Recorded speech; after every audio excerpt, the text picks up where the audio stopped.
ملت اندونزی هستیم و امیدواریم که از ظرفیت‌های بیشتری از اندونزی رو شاهد باشیم.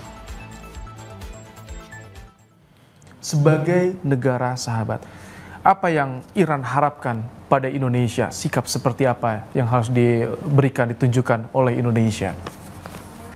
پرزیدنت پراوو بسیار در حوزه دیپلماسی فعال هستند و میبینم که تقریبا هر ماه ایشون یا مهمانان خارجی دارن یا به کشورهای خارجی سفر میکنن و به دنبال پیگیری منافع و اهداف اندونزی تلاش‌های بسیار زیادی میکنن.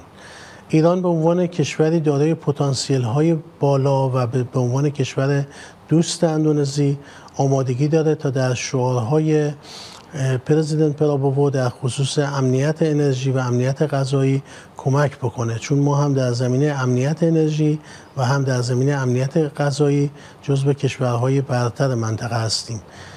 به همین منظور از ایشون دعوت شده برای سفر به ایران. البته الان با توجه به حملات اسرائیل خب شرایط مناسبی نیست.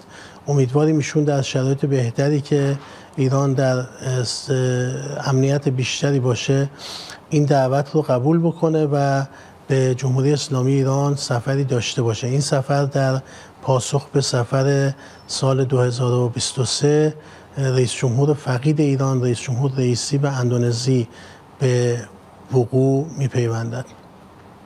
اما راجع به توقع از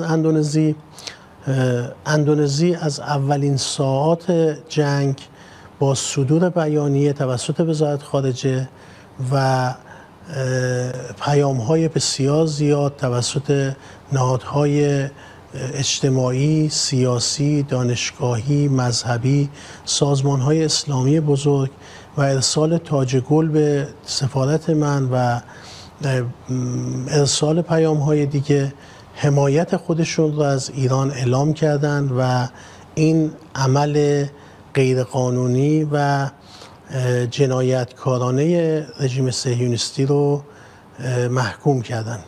میگم غیرقانونی چون بر اساس منشور ملل متحد این حرکتی غیرقانونی است و میگم جنایتکارانه چون داره علیه خانواده ها، زنها، کودکان و مردان غیر نظامی اتفاق میفته. البته علیرغم تمام مواضع مثبتی که از اندونزی دیدیم، اما فکر میکنیم که اندونزی کمک بیشتری به جمهوری اسلامی ایران میتونه بکنه تا این آتشی که حتی روی اقتصاد اندونزی هم تأثیر منفی گذاشته زودتر خاموش بشه.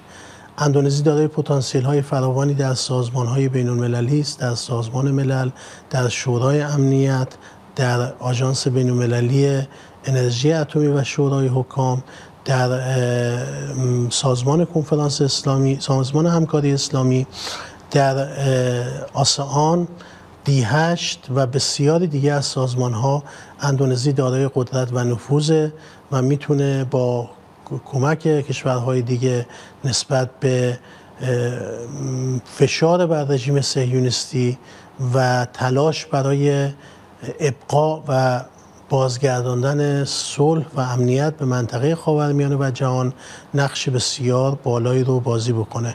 به هر حال ما ممنون دولت و ملت اندونزی هستیم و امیدواریم که از ظرفیت‌های بیشتری از اندونزی رو شاهد باشیم.